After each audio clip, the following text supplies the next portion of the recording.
Nous allons donc suivre Jeanne aujourd'hui dans sa dernière trajectoire. On ne connaît pas la date exacte de son départ. On ne sait pas quand elle est partie à la tête de ses piémontais avec son capitaine Berretta qu'elle payait. On sait qu'elle était donc seule. C'est elle qui a la responsabilité de la troupe.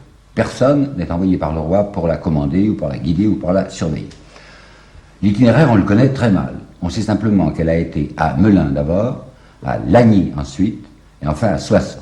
Qu'est-ce qu'on sait là-dessus de plus précis? Eh bien, elle va dire que j'étais à Melun pendant la semaine de Pâques. Ah, voilà un repère, puisque cette année-là, 1430, Pâques était le 22 avril. Donc, elle était devant Melun entre le 17 et le 22 avril.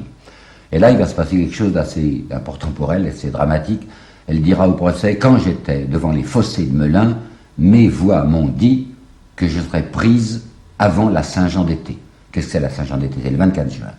Par conséquent, au milieu d'avril, elle apprend, par ces communications qu'elle a, elle apprend, Jeanne, c'est à peu près fini, tu n'as plus de temps devant toi, du 22 avril au 24 juin, ça fait pas long, par conséquent, elle a quoi? Elle a 2 mois devant elle, et même moins, puisque tu seras prise avant le 22. Elle a su ça à Melun, et quand elle racontera la chose au procès, Cochon perfidement lui dira, dites-moi Jeanne, si vous aviez su que vous alliez être prise ce jour-là, le 23 mai, car c'est le 23 mai qu'elle sera prise, vous seriez sortie de Compiègne, vous seriez partie à l'assaut? Alors elle va hésiter un moment. Et puis elle va répondre, comme elle répond toujours, vous savez, avec une grande simplicité, elle dire oui, je crois bien que je serais sorti ce jour-là quand même. Bon, elle n'est pas encore prise, elle va aller, en sortant de Melun, elle va aller à Lagny. Et 2 incidents vont se passer à Lagny. Il y en a un qu'on lui reprochera terriblement, et l'autre encore plus. La première incident, c'est l'histoire de l'enfant qu'elle aurait ressuscité. Pendant son procès, nous le verrons ensemble, on veut tout le temps lui faire dire qu'elle est une sorcière ou qu'elle se croit des pouvoirs magiques. Et on lui dit, il paraît qu'à Lagny, vous vous êtes vanté d'avoir ressuscité un enfant. Alors elle expliquera tout, mais non, voyons. Elle dit, quand je suis arrivé à Lagny, on m'a parlé d'un petit enfant qui venait de naître et qui était tout noir. Je veux dire qu'il respirait très mal, il était pour ainsi dire asphyxié. Et le curé ne voulait pas donner le baptême à un enfant qui n'avait pour ainsi dire pas sa connaissance, dont on se demandait s'il était mort ou pas mort. Quand on mettait la main sur la poitrine de ce petit, on sentait le cœur battre, mais on n'entendait même pas respirer, on ne voyait pas de respiration. Alors le curé disait, mais il est peut-être mort, enfin je peux pas. Alors, comme les gens attachaient à ce moment-là l'importance que vous savez au baptême, un groupe de femmes s'était mis à genoux devant l'église de Lagny, avec la maman qui portait le petit nouveau-né tout noir là entre ses bras, suppliant le ciel, ou suppliant le curé de bien vouloir baptiser l'enfant. Et Jeanne dit, on m'a demandé de me mêler à ce groupe. Moi, j'ai pris aucune initiative, j'ai rien fait. Je me suis agenouillé avec les femmes, parmi les femmes, comme une autre femme, et j'ai supplié le ciel que l'enfant puisse respirer. Et à un moment, il a fait un bruit, comme une espèce d'éternuement, je crois, un éternuement de petit enfant, quoi. Alors à ce moment-là, le curé s'est dit, bon, il respire, il lui a vite donné son baptême, et l'enfant est mort quelques instants plus tard. C'est tout. On en a fait un monde, on a monté ça en tête d'épingle, on a dit, voyez ce que Jeanne avait fait. La pauvre Jeanne, elle s'était mise en prière avec les autres femmes. C'est pas très important, mais ce qui est bien plus important, c'est ce qu'elle va faire au sujet de se nommer Franquet d'Arras. On lui reprochera très durement au procès, et je peux comprendre, en effet. Voilà ce qui se passe. Il y avait un garçon qui s'appelait Franquet d'Arras, qui était, si vous voulez, comme un Périnet-Gressart local. Périnet-Gressart, vous vous rappelez, c'était le bonhomme, enfin le pirate, le truand, qui habitait la Charité-sur-Loire, qu'elle avait essayé en vain, du reste, de chasser. Et puis, là, autour de Lagny, il y a un type qui s'appelle Franquet d'Arras, qui doit avoir lui aussi une bande d'affreux autour de lui, mais enfin au petit pied, pas comme le Périnet. Périnet, il avait 2 citadelles, il avait Saint-Pierre-le-Moutier, il avait la Charité-sur-Loire. Le Franquet d'Arras, c'est simplement un type qui fait des radias, enfin un bandit qui parle. Les hommes de Jeanne l'ont pris, ce type. Or, comme il a déjà un casier judiciaire, si je puis dire, comme la municipalité et la juridiction de Senlis le réclament, parce qu'il a fait des vols, des pillages, des assassinats, Jeanne le garde, c'est son otage, enfin, il le tient, et il a une idée derrière la tête que je trouve très intéressante. Et il me semble que les historiens n'en ont pas assez parlé.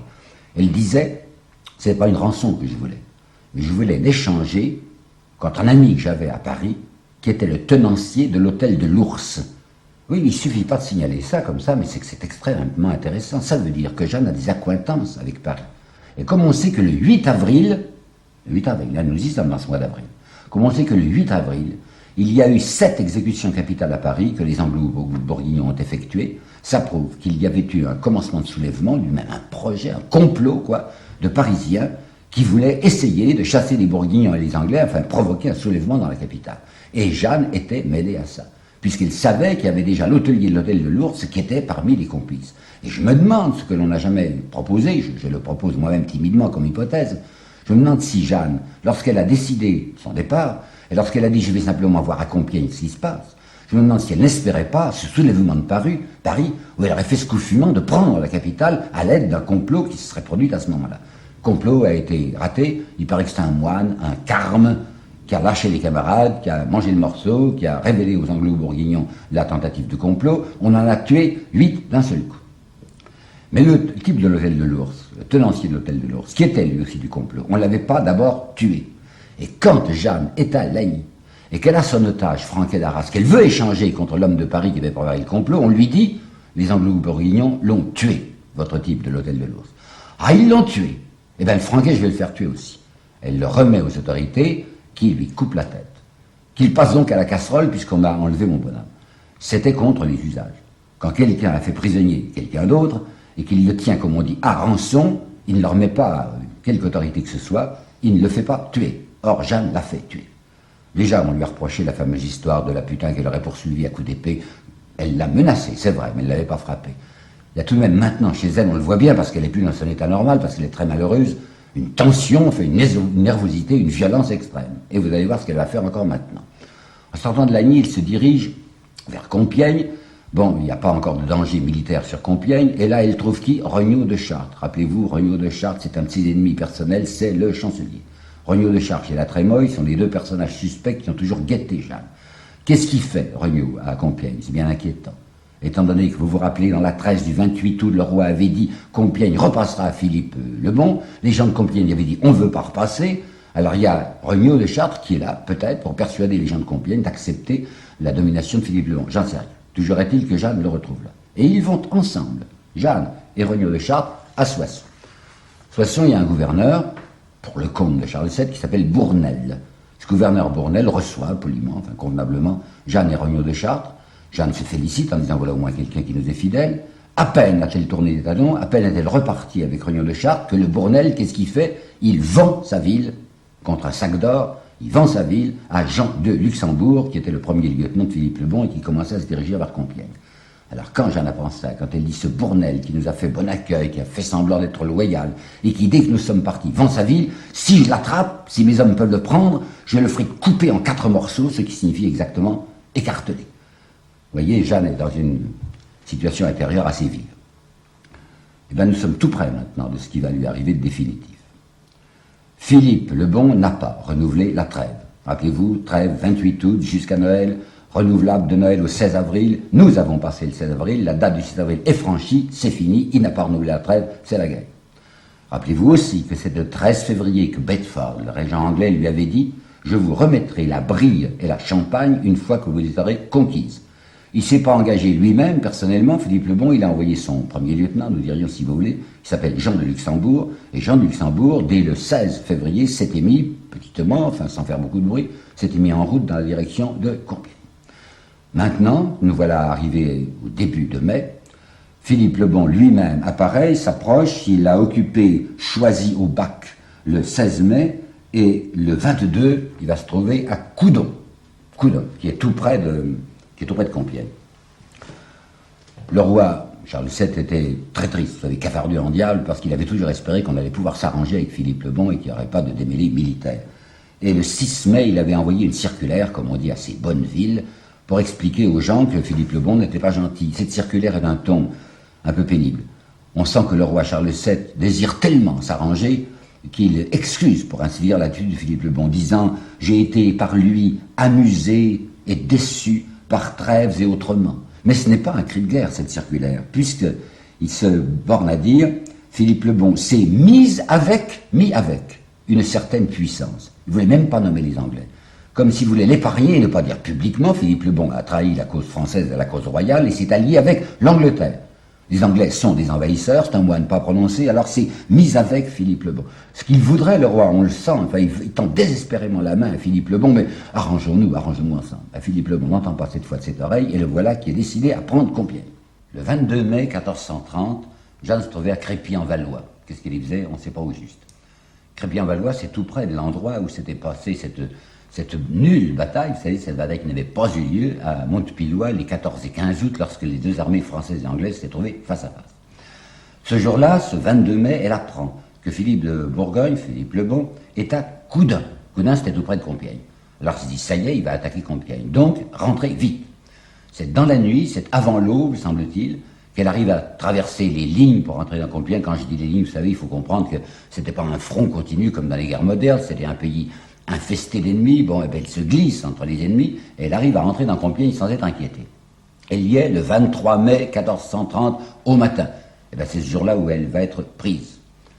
Dans quelles conditions? Ben, vous savez, aujourd'hui encore, la question reste ouverte de savoir si on a voulu la faire prendre. Qui était le gouverneur? C'était Guillaume de Flavie. Guillaume de Flavie, pardonnez-moi.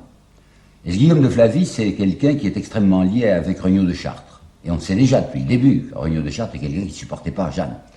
D'autre part, on sait aussi que quand il va voir Jeanne revenir, s'avancer pour rentrer dans Compiègne, il va faire lever le pont-levis, ce qui fait qu'elle va être prise. Comment ça se passe? Eh bien, elle était là depuis le matin, puis elle apprend qu'il y a des escarmouches. On employait le verbe, à ce moment-là, on était en train d'escarmoucher, c'est-à-dire il y avait des troupes sortant de Compiègne qui se battaient avec les Anglo-Bourguignons qui étaient là. Au début de l'après-midi. Dès qu'on se bat, il veut y être, Jeanne. Alors là, voilà qui part avec un petit groupe. Il y a Dolon, son écuyer, il y a son frère, et puis probablement c'est un groupe de ses piémontais, en fait, ses affreux à elle.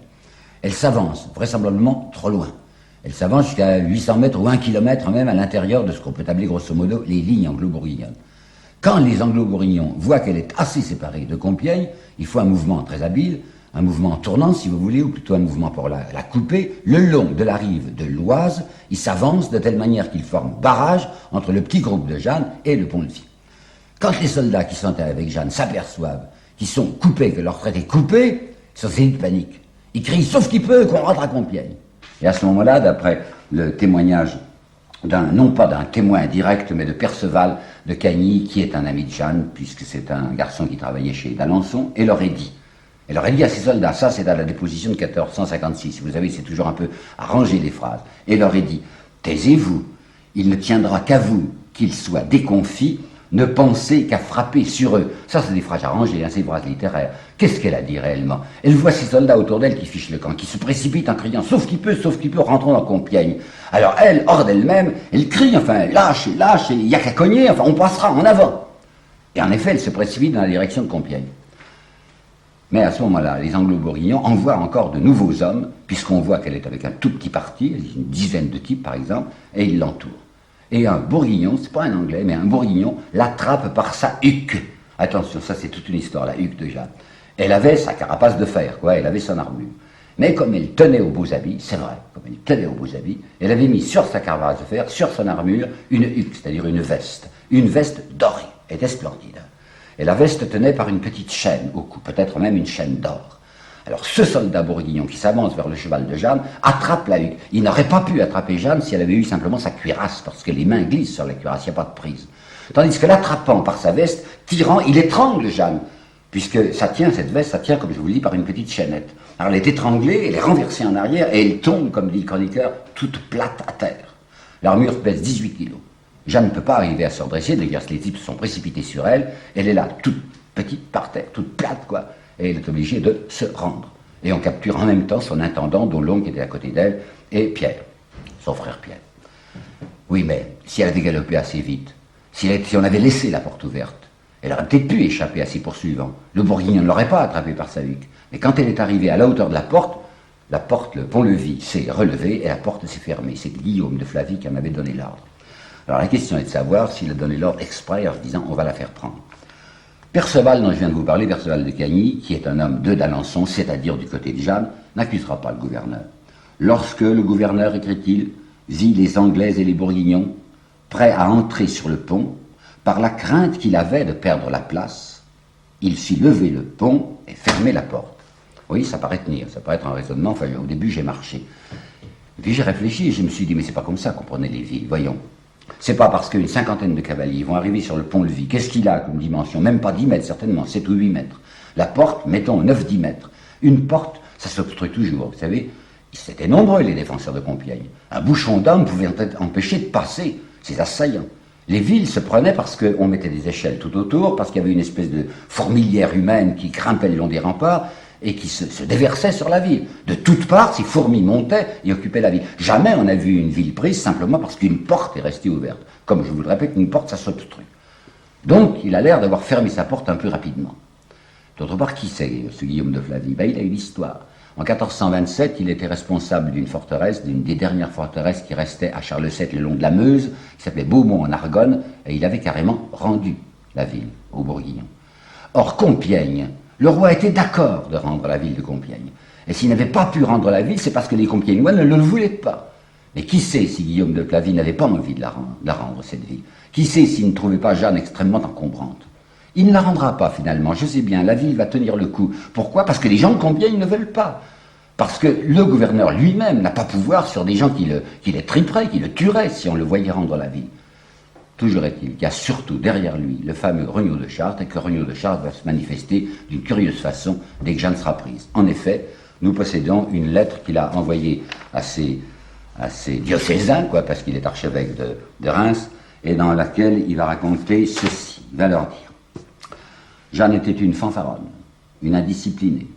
Je cite: elle ne voulait croire conseil et faisait tout à son plaisir. Elle ne voulait croire conseil, c'est-à-dire moi qui étais le vrai conseiller, enfin le chancelier du roi, elle ne m'écoutait jamais, elle n'en faisait qu'à sa tête. Si elle m'avait écouté, elle n'aurait pas été prise. Deuxièmement, il déclare, ce monsieur Regnault de Chartres, qu'il a découvert un petit berger du Gévaudan. Vous savez, c'est dans la Lozère, enfin c'est près de Mende, c'est le diocèse de Mende, c'est-à-dire dans le Massif central, Et que ce petit berger, il est inspiré, comme Jeanne. Et même Regnault dit, ce petit berger dit ni plus ni moins que ce que disait la pucelle. Il dit qu'il a commandement de Dieu. Donc il veut déjà remplacer Jeanne. Et il accorde un prix extrême à ce qu'aurait dit le petit berger, je n'en sais rien. Le petit berger, selon Regnault de Chartres, a dit: ah, c'était fatal que Jeanne se fasse prendre parce qu'elle s'était constituée en orgueil et à cause des riches habits qu'elle avait pris. Les riches habits, allusion à la huque. Je viens de vous le dire, si elle n'avait pas porté sa huque d'or, elle n'aurait peut-être pas été prise, quoique le pont-levis était déjà fermé. Mais Regnault de Chartres est trop content de dire: elle s'est constituée en orgueil, c'est une forte tête, c'était quelqu'un qui était maintenant inutilisable. Toujours est-il que ça y est, elle est prise par qui? Par Jean de Luxembourg, en réalité par le capitaine de Vendôme, mais le capitaine de Vendôme est un homme de Jean de Luxembourg, donc c'est Jean de Luxembourg qui possède la fille. Grosse affaire, vous pensez, dès qu'on sait que Jeanne est prise, Jeanne la pucelle dont on parlait partout, le bruit va se répandre. Même immédiatement, le soir du 23 mai, Philippe le Bon fait une circulaire à ses bonnes villes, il en avait lui aussi, enfin à tous ses états de Bourgogne, pour dire: la fameuse pucelle, elle est entre mes mains. Puis sa petite femme, Isabelle de Portugal, qu'il a épousée, je vous l'ai raconté en janvier, elle est très curieuse de voir la bête curieuse en effet. Alors Philippe le Bon montrera Jeanne à Isabelle. On ne sait pas ce qui s'est dit entre Monstrelet, qui est un chroniqueur bourguignon, dit: le duc Philippe désira voir Jeanne et la vit. Puis il la montra à sa femme. Il ne s'est pas contenté de la voir, ils ont certainement parlé. Et bien Monstrelet ne nous dit rien des propos qui se sont échangés. Toujours dit qu'il sait vivre, Philippe de Bourgogne, c'est un monsieur richissime, c'est pas lui qui va demander la rançon. La rançon, c'est son féal, c'est-à-dire Jean de Luxembourg, qui est un petit seigneur, plutôt besogneux, qui a besoin d'argent. Et le Jean de Luxembourg, je t'assure, il a la salive à la bouche, en se disant: qu'est-ce que je vais toucher comme rançon? Jeanne, c'est quelque chose. Le chroniqueur Monstrelet disait: Jean de Luxembourg et Philippe de Bourgogne étaient plus contents de la capture de Jeanne que s'ils avaient reçu un renfort de 500 combattants, 500 hommes contre Jeanne. D'où est-ce qu'on attend une rançon? Du roi, naturellement. Est-ce que le roi Charles VII va bouger? Absolument pas. Et cependant, l'évêque d'Embrun, Jacques Gélu, va lui écrire une lettre sévère. Qui c'est Jacques Gélu? Je vous en ai parlé une fois, c'était à propos de Poitiers. Lorsque les enquêteurs ecclésiastiques de Poitiers se renseignaient sur Jeanne, ils avaient demandé conseil à Gerson d'une part et à ce Gélu qui avait une réputation de sainteté. Peut-être même, vous rappelez-vous que Gélu avait une formule assez curieuse: cette fille a été élevée dans le fumier. C'est pas une raison pour la mépriser, au contraire, du moment qu'elle a une naissance si basse et qu'elle est capable de si grandes choses, c'est certainement que Dieu est avec elle. Donc Jacques Gélu l'estimait. Et il va dire au roi ceci: je vous recommande que pour le recouvrement de cette fille et le rachat de sa vie, vous n'épargniez ni moyens ni argent si vous n'êtes prêt à encourir le blâme indélébile d'une très reprochable ingratitude. Mais le roi ne bougera pas. Et M. Thierry-Monnier, lui, nous explique que le roi a bien eu raison de ne pas bouger. Il nous explique ça en 1951 dans une longue et intéressante préface qu'il a mise à sa pièce Jeanne et les juges. Alors qu'est-ce qu'il dit, M. Thierry-Monnier? Je vais vous le lire. En cherchant à délivrer Jeanne, soit par une opération militaire, soit en offrant une grosse rançon, le roi eût continué à solidariser la couronne avec une personne désormais discutée et qui ne rendait plus service. La cause royale ne pouvait pas, ne devait pas rester liée à une cause perdue. à la bonne heure. Alors au moins ça c'est de la politique précise, pratique, positive, à la façon de M. Maurras, et c'était l'intérêt national qui commandait au roi de laisser tomber Jeanne, d'accord. Seulement si c'est ce que pense aujourd'hui M. Thierry Moigny, c'était pas du tout ce que pensait Jean de Luxembourg. Parce que Jean de Luxembourg était tout à fait persuadé que le roi de France était désespéré d'avoir perdu sa petite protectrice divine et qu'il allait offrir la grosse somme. Il n'a qu'une seule préoccupation, Jean de Luxembourg, c'est toucher la somme la plus considérable. Il sait que les Anglais sont dévorés de l'envie d'avoir Jeanne et qu'il faut acheter Jeanne par conséquent, puisqu'elle est objet de rançon. Alors il a laissé libre cours à la concurrence, ça va le plus offrant. Ça va traîner pendant des semaines, pendant des mois, parce que l'argent cash n'est toujours pas là. Où est-ce qu'on l'envoie d'abord? On l'a envoyé au château de Beaulieu. Le château de Beaulieu est quelque chose comme 35 km au nord-est de Compiègne. C'est un château qui appartient à Jean de Luxembourg et il y sera bien traité. Au point même qu'on lui a laissé, dans une autre chambre que la sienne, l'intendant qu'elle avait d'Aulon. Et aussi son frère Pierre. Le sort du frère Pierre, je ne suis pas renseigné du tout. Je sais bien que le duc de Lévis, Pierrepoix, dans un texte de 1956, saluera la mémoire du roi qui a racheté Pierre, c'est pas vrai. Le roi a si peu racheté Pierre que c'est le pauvre Pierre qui sera obligé de se ruiner pour payer sa rançon. Elle est pas mal, oui, là, mais enfin, elle est prisonnière. Et elle veut se sauver. La grande préoccupation de Jeanne, c'est d'essayer de repartir au combat. Elle a du reste gardé toujours son petit habit masculin, elle a maintenant ses houseaux, elle n'a plus en armure naturellement, et elle va un jour tenter une opération que voici. Elle était dans sa cellule et on lui apportait son repas à telle heure. Dans sa cellule, il y avait 2 gardiens. Je pense que les gardiens étaient entrés en même temps que le repas, enfin je ne suppose pas que comme dans la prison de Rouen, il y aura des gens perpétuellement avec elle. Toujours est-il que la porte s'ouvre, Jeanne se précipite, elle fait un bond de léopard, elle bouscule le type qui lui a porté le plateau de nourriture, elle donne un tour de clé, elle a enfermé ses gardiens eux-mêmes, et elle court dans le corridor. Dans le corridor, il y avait des planches qui étaient là, parce qu'on était en train de faire je ne sais quelle réparation au château. Alors l'idée lui vient d'attraper 2 planches, et elle est en homme, hein. Alors elle prend une planche sur chaque épaule, donc elle a la figure entre les 2 planches, elle dégringole l'escalier avec ses planches en se disant, si je rencontre quelqu'un, on croira que c'est un maçon, un ouvrier, enfin un menuisier qui est là, qui travaille, puisqu'il y a des travaux. Mais elle a rencontré le concierge. Et le concierge qui arrivait de face a vu sa figure entre les 2 planches. Puis vous imaginez le bruit que devaient faire les types qui étaient enfermés dans la pièce où elle les avait bouclés, un ramdam du tonnerre. Alors le concierge était peut-être accouru parce qu'il avait entendu ce bruit. Elle plaque ses 2 planches et elle court comme un petit chat sauvage. Mais on la rattrape, elle a eu beau galoper à travers les couloirs, dans la cour, on l'a pinglée de nouveau et la voilà renfermée. Le Jean de Luxembourg s'est dit, c'est que je la surveille pas assez bien. Château de Beaulieu, c'est pas suffisant, il va l'envoyer à Beaurevoir. Oui, Beaurevoir, c'est un peu plus au nord, à mi-chemin, paraît-il, à mi-chemin entre Beauvais et Saint-Quentin. Et c'était une citadelle, une espèce de forteresse dans les bois, sombre, d'allure, mais où Jeanne n'est pas malheureuse en arrivant, parce qu'il y a 2 femmes qui habitent là. Il y a d'abord la femme même de Jean de Luxembourg, qui s'appelle Jeanne, et puis il y a une vieille tante de Jean de Luxembourg qui s'appelle Jeanne aussi. Par conséquent, il y a les 3 Jeannes qui sont ensemble à Beaurevoir. Et ces femmes sont très bonnes pour Jeanne, la nôtre. Très bonne, très gentille. Je crois que j'avais été pas belle, vous savez, mais je crois qu'elle avait une séduction. Et quand on était près d'elle, il n'y avait pas moyen de ne pas l'aimer. Alors ces 2 femmes sont douces et gentilles. Elles insistent auprès d'elle en lui disant, Jeanne, c'est pas convenable d'être en habit d'homme. Et Jeanne répondra, quand j'aurai fait mon travail, je reprendrai l'habit de femme. Elle se considère comme toujours en travail. Elle est captive, c'est entendu, mais elle veut essayer de se sauver. Et tant qu'elle ne sera pas dans une prison cellulaire comme les Anglais vont l'y tenir, et surtout l'Inquisition, elle a le sentiment qu'il faut qu'elle continue à espérer qu'elle reprenne son travail. Il y a un garçon qui s'appelait Aymon de Massy, M-A-C-Y, Aymon de Massy, qui va venir la voir. C'est un ami des Luxembourg, on autorisait Jeanne à recevoir quelques visites, surveillées probablement, vous savez, quand elle recevait Aymon de Massy, il y avait 2 gardes à la porte. Il avait 22 ou 23 ans, paraît-il. Jeanne, qu'est-ce qu'elle a? Elle a 18 ans à ce moment-là.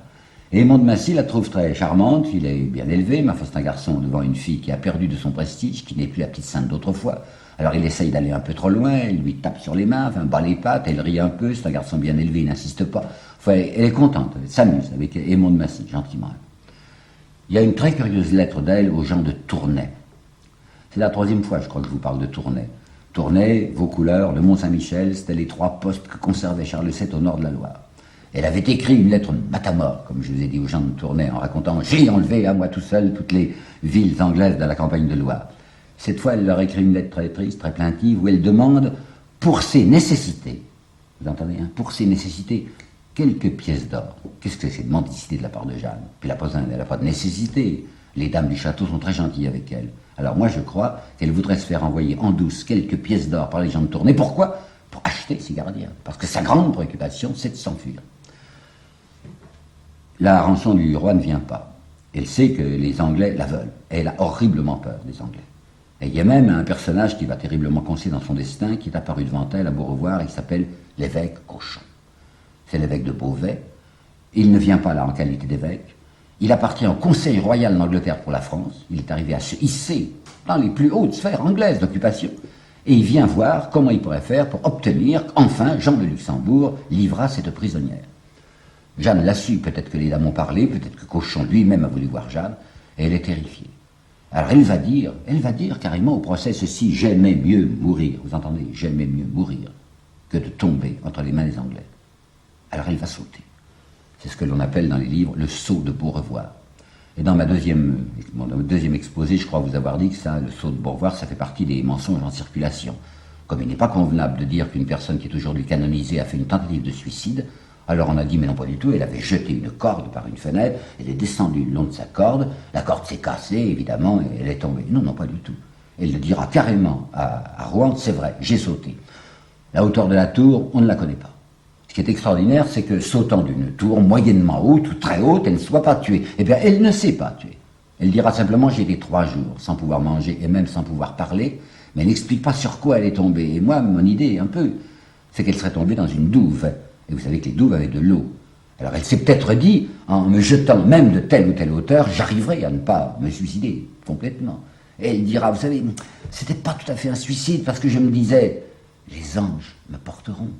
Je m'échappe pourquoi? Je m'échappe pour porter secours aux Français. On vient de me dire que si les Anglais ou Bourguignons prennent Compiègne, ils vont tout nettoyer, ils vont tout tuer, jusqu'aux enfants de 7 ans. Alors je voulais leur porter secours. Je saute, c'est entendu, je risque ma vie. Mais peut-être qu'on me permettra de ne pas me casser la figure et d'aller secourir les gens de Compiègne. Toujours est-il qu'il faut reconnaître, parce que c'est la vérité, quoi, que Jeanne a dit « j'aimais mieux mourir que de tomber entre les mains des Anglais » et qu'elle a préféré un danger de mort plutôt qu'un pareil péril. Nous sommes en présence maintenant d'une pauvre petite bête traquée et éperdue.